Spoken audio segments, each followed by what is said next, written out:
Join us at the Pahrump Nugget Hotel and Casino with the #1 gaming experience and entertainment. The Pahrump Nugget has the #1 dining experience at Stockman Steakhouse, Golden Harvest Cafe, and the Gold Miners Buffet. Come get your game on at the Pahrump Nugget Hotel and Casino. News 46 is brought to you by Healthcare Partners. News is also brought to you by Comfort Hospice Care, where we give our patients and their loved ones peace of mind, knowing we provide the highest quality of care 24 hours a day, 7 days a week. For more information, call 775-751-0349. News 46 is also brought to you by Team Ford Lincoln, the #1 new volume Ford sales leader in Nevada for 5 years running. Team Ford Lincoln, US 95 and Ann Road. TeamFord.com.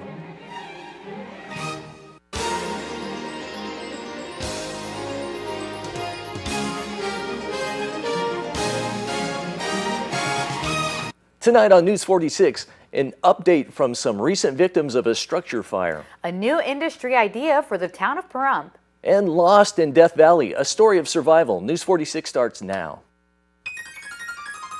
You're watching KPVM News 46 with Glenn Evers and Monique Mitchell. News 46, local coverage you can count on.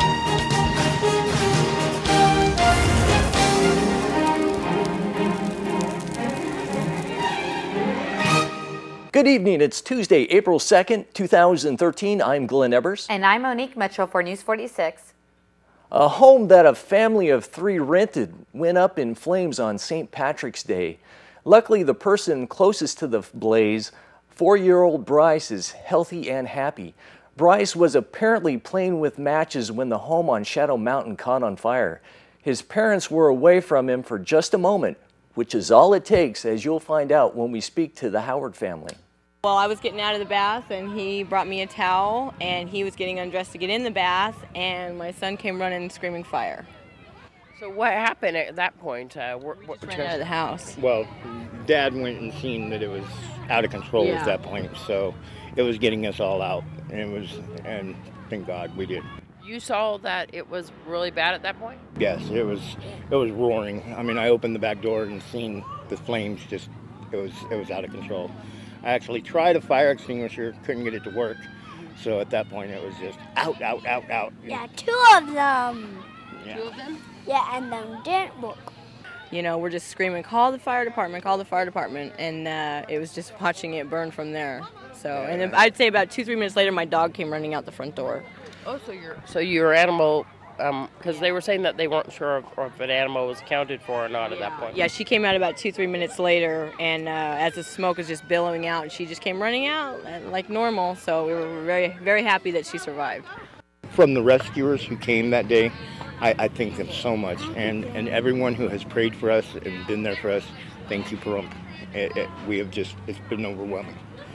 The property that you had in there, the firefighters took a defensive attack from the inside, trying to make sure that the home where you guys actually reside were able to save some items. Were they? Like our bedroom, the bed in our bedroom, in the dresser, and a dining room table. But pretty much, like most all of our pictures, everything, all of our clothes, my kids' rooms were gone. They're totally melted to the ground. But and there's smoke damage pretty well to everything. Yeah. So this little Bryce, we heard that Bryce might be playing with matches or something. What happened? Bryce, tell me what happened. It's okay, you're not in trouble, honey. Yeah, that's what happened.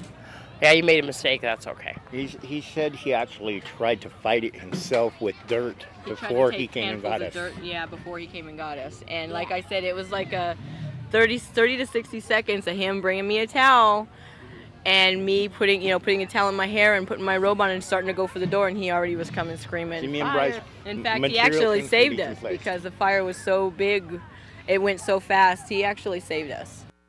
So is there anything that community could do? Do you guys have an account set up? Can we go through a church to help you out? Okay, well, my cell number is 775-910-1809, and if it's shut off or it just goes to voicemail, just leave a message and we can call them back. All right, and then people, you probably need furniture, clothing, if they can donate monetarily.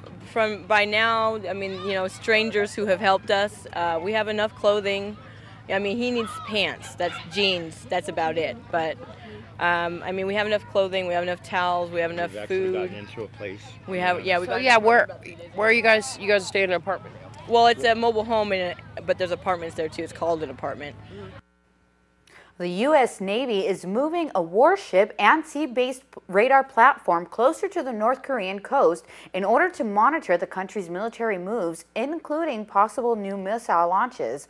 The decision to move at least one ship and the oil rig-like SBX-1 are the first of what may be other naval deployments. They follow weeks of belligerent rhetoric from North Korea, including threats to use nuclear weapons. A former Nevada lawmaker who has had repeated trouble with the law is due in a California court after the police say he led them on a freeway chase on the road from Las Vegas to Los Angeles. Stephen Brooks is the first person in Nevada history to be booted from the state legislature, was arraigned in a Barstow court today on charges related to last week's chase, which ended with a violent struggle in Victorville. Police say Brooks attacked a police dog with a wrench before he was subdued with punches and a taser.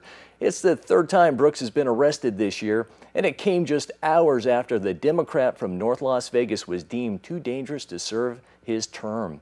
Police say Brooks made threats and tried to grab a police officer's gun during previous arrest. Only 13 days left to send in those tax returns. As we head into our first break, let's join Kay with this week's Jackson Hewitt Tax Tip. Tax Tip of the Week is brought to you by Jackson Hewitt Tax Services. Evening, this is Kay with this week's Jackson Hewitt Tax Tip. Tonight we're going to talk a little bit about student loans and college expenses. Let's start with your student loan interest. If you are in school or have completed school and you're paying on a student loan, your loan company should have reported to you the amount you paid in student loan interest. You can take this on your tax return. You do not have to itemize. It is a standard deductible item on your tax return, so be sure and take that amount. The other thing we want to talk about is your expenses to go to college. Your colleges or your educational facility should have given you a 1098-T with the amount of expenses that you paid out of pocket for your education or for your children's education. So make sure that you have that information. If you don't, contact your educational facility and have them send that to you, because it is a deduction to your tax return and should help you. Thanks for listening. This is Kay with this week's Jackson Hewitt Tax Tip. Tax Tip of the Week is brought to you by Jackson Hewitt Tax Services.